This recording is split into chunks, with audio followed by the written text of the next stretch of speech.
আল্লাহ সুবহানাহু ওয়া তাআলার মহব্বত, ভালোবাসা, এশকে ইলাহি, এশকে রাসূলি জিন্দেগির মকসুদ।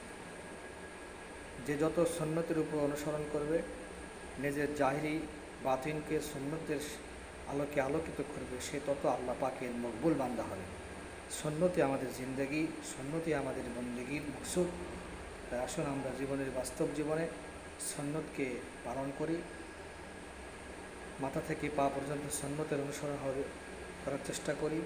মেসওয়াক, খাওয়া দাওয়া, পোশাক পরিচ্ছদ, ঘুমানো, লেনদেন, মোট কথা প্রতিটি ক্ষেত্রে রাসূলুল্লাহ সাল্লাল্লাহু আলাইহি ওয়াসাল্লামের সুন্নতের অনুসরণ করি। লাকাদ কানা লাকুম ফি রাসূলিল্লাহি উসওয়াতুন হাসানাহ। সুন্নতি আমাদের জন্য, জীবনের জন্য উত্তম আদর্শ।